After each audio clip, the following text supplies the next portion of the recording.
Quem vai ocupar as presidências do Senado e da Câmara? Vamos ver primeiro a reportagem de Nolan Robertos.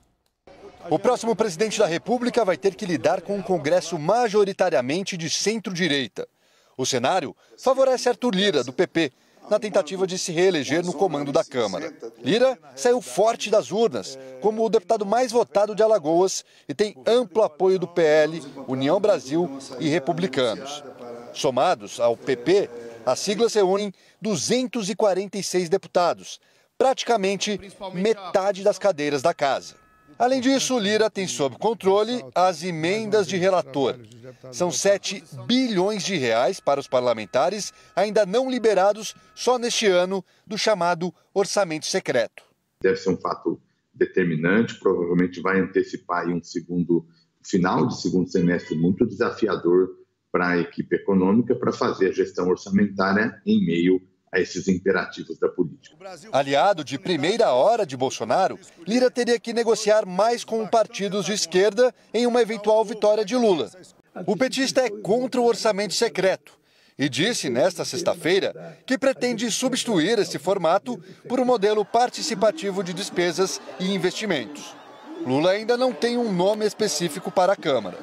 Já no Senado, em uma eventual vitória de Lula, a expectativa é que Rodrigo Pacheco se aproxime do petista. Por enquanto, neste segundo turno, ele se manteve neutro. Isso para não perder possíveis apoios. É que o atual presidente da casa vai ter que costurar sua reeleição com uma nova composição ruim para ele. O partido de Jair Bolsonaro, o PL, tem a maior bancada, com ao menos 13 senadores.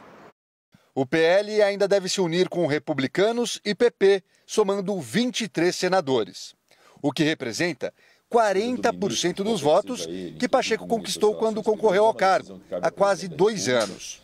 O embate dos bolsonaristas com Pacheco já foi aberto. A senadora eleita Damares Alves já deu declarações dizendo que está disposta a concorrer à presidência do Senado, caso tenha o apoio de Bolsonaro. A CNN apurou que o nome de outra ex-ministra também tem sido ventilado na base governista. É Tereza Cristina, do PP. A senadora eleita pelo Mato Grosso do Sul é vista como uma opção menos radical. Diante disso tudo, o cenário para a continuidade do atual presidente Rodrigo Pacheco passa, na minha leitura, por eventualmente a vitória do ex-presidente Lula e vai passar para sua capacidade de articulação política diante dessa emergência do bolsonarismo no Senado. Há ainda um outro cenário. A possível fusão partidária entre PP e União Brasil abriria caminho para Davi Alcolumbre.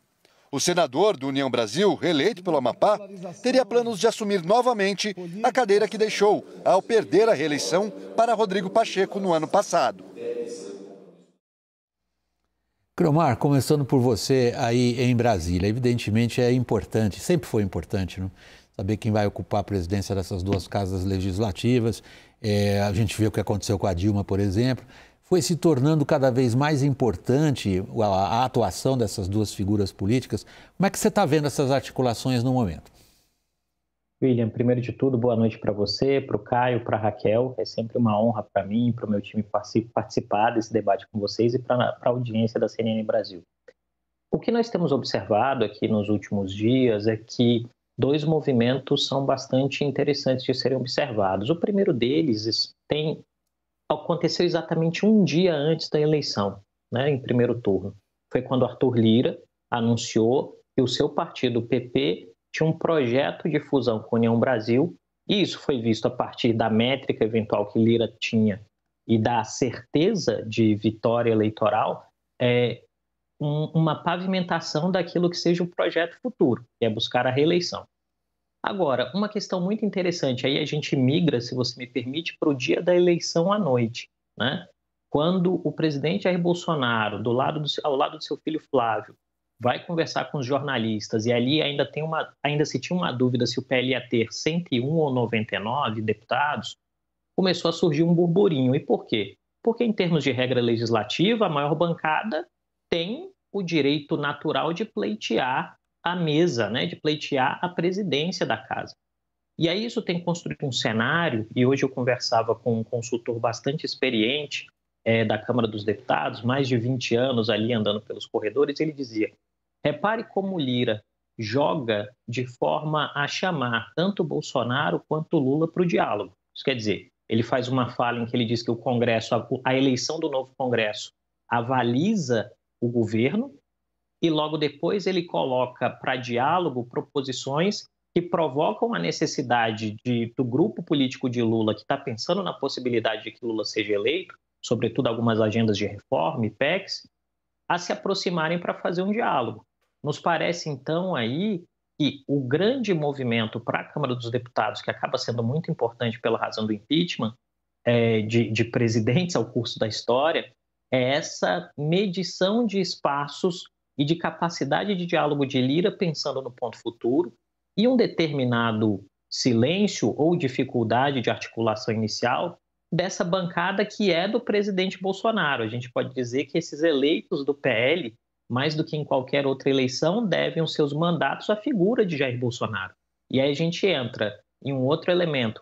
A Bolsonaro, como presidente, em um eventual segundo mandato, vale a pena depender mais ou depender menos de figuras do Centrão como Lira, Barros e outros? Nós trabalhamos com a hipótese de que menos. Não, tá bom. Eu queria a tua conclusão, porque tem um bocado de coisa que você pôs de uma vez só na mesa, cara. Bom, vamos lá.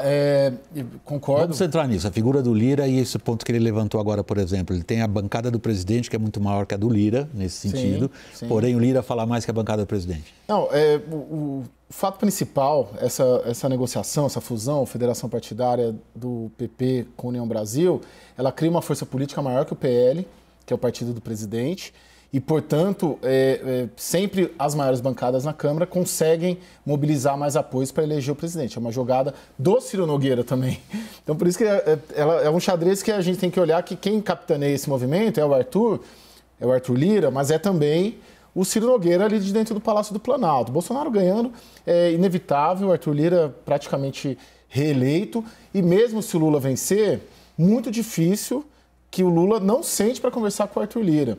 Porque você tem uma situação agora, a partir do ano que vem, e que já existe nessa quadra, nessa legislatura, de um Congresso, a gente fala isso várias vezes, mas vou repetir, um Congresso muito forte. Então não é mais as eleições para presidente da Câmara e do Senado, tradicionalmente até 2015, elas tinham uma dinâmica própria do Palácio do Planalto ser muito determinante nessa escolha. Hoje não é mais assim. Quando o Eduardo Cunha ganhou no dia 1º de fevereiro de 2015, mudou a história da República com 267 votos contra o candidato da Dilma e do Mercadante, que era ministro lá dentro do Palácio do Planalto, que teve 167 votos, se não me engano, ali ele subverteu toda a lógica. Ou seja, a partir dali que o Congresso começou a ganhar, o presidente caiu e o Lula sabe disso. Tudo que aconteceu de desastre na história petista ocorreu por causa dessa eleição da Câmara. Então o Lula não vai arriscar nisso. O Arthur Lira, para mim, é muito difícil tirá-lo da presidência da Câmara na semana que vem. É o Arthur que obriga o Lula a vir para o Arthur. Não é o Lula que obriga o Arthur a ir conversar com o Lula se o Lula vencer. William, eu tenho uma pergunta, na verdade, para o Caio e para o Criomar. Por que vocês enxergam o PL como os deputados do Bolsonaro, do presidente Bolsonaro, e não do Valdemar da Costa Neto? Porque, ao fim e ao cabo, tudo bem, a figura do Bolsonaro ajudou, teve um antipetismo maior do que a gente imaginava, a gente falou muito disso aqui, mas o que elegeu essa grande bancada foi o orçamento secreto, foi o fundão eleitoral e foi o empenho que o Valdemar colocou de lançar um monte de candidato e derrubar um monte de dinheiro. Você está falando muito do Ciro Nogueira, do Arthur Lira, mas e ele nessa equação? Não, mas a opção do... Você depois... Não, vai Criomar, vai Nosso Criomar. Convidado. Vamos lá. Criomar, por favor, Criomar, por favor. Eu acharia preferível responder depois do Caio. Tá bom. Só repete entendi. o que ele disse, mas não, estou brincando, mas vamos lá. Eu creio, Raquel, essa pergunta é muito boa. Eu creio que tem dois elementos importantes. O primeiro deles vem de antes da eleição. Quando a gente tem um momento de janela partidária e um movimento natural para esse tipo de processo em que a gente vive, em que o presidente é bastante popular, um número enorme de deputados migra de outros partidos, sobretudo do PSL, mas migra de outros partidos e torna o PL a maior bancada. E isso, obviamente, leva a uma questão que nada é unicausal. Quer dizer, a gente vai ter a junção de Valdemar da Costa Neto, a gente vai ter a junção da figura do Bolsonaro e dos dinheiros que você muito bem identificou aí. Eu creio que um elemento muito importante nisso, e que a gente vai ter que ficar de olho nos próximos meses, é que eu trabalho com um cenário, nós trabalhamos com um cenário na consultoria de que possivelmente esses parlamentares bolsonaristas, e aí a gente está falando de Pazuello ao ex-ministro Salles, e todos entraram no PL, possivelmente a gente vai ter em algum momento algum tipo de briga ou tentativa de tomada de controle da legenda, que foi o que aconteceu no caso do PSL. Eu creio que a repetição de discurso, de narrativa e de modus operandi é muito semelhante nesse aspecto. E aí, por isso, eu trabalho particularmente com o cenário de que estes deputados, em termos de votação, devem muito também ao presidente Bolsonaro, e a depender de como Bolsonaro chegue em um eventual novo governo, esse cenário se assume uma probabilidade de média para alta para a gente. Caio. Sobre esse aspecto, eu aposto que se o Lula ganhar, esse racha ocorrerá e será inevitável, porque a parte mais, vamos dizer, centrão do PL, vai em algum momento aderir e os bolsonaristas vão sair. Se o Bolsonaro for reeleito, acho que vai ter um acordo de convivência ali, de alguma maneira, em nome da estabilidade, da segurança, para o presidente reeleito. Para a Raquel, eu penso que todo governo ele tem um eixo da sua coalizão. O governo Fernando Henrique era PSDB, PFL, governo Lula, Dilma, PT, PMDB. Este governo, o governo Temer, eram quase todos tirando a esquerda. E o governo Bolsonaro é PL, PP, basicamente, e republicanos e União Brasil vindo. Então, acho que a gente não pode considerar que necessariamente eles disputam entre si, mas não uma disputa que, de certa maneira, que leve a uma fragmentação do governo, a uma desestabilização. Tem uma disputa natural por partido político, igual eles disputaram agora. O grande trunfo do Valdemar foi ter trazido o presidente para o partido dele. Mas vamos lembrar, o Ciro Nogueira também queria o presidente. Até os republicanos queriam o presidente Bolsonaro no partido do Marcos Pereira. Então, agora, esse foi o grande diferencial, é fato. Agora, não por causa disso, quando o Bolsonaro anunciou a filiação ao PL, o Ciro Nogueira saiu da coligação e o Marcos Pereira falou que não ia participar da coligação. Você tem uma disputa interna que até, de certa maneira, natural. Eu não Pelo vejo... quê? Nós temos uma disputa interna pelo quê, no fundo, no Congresso?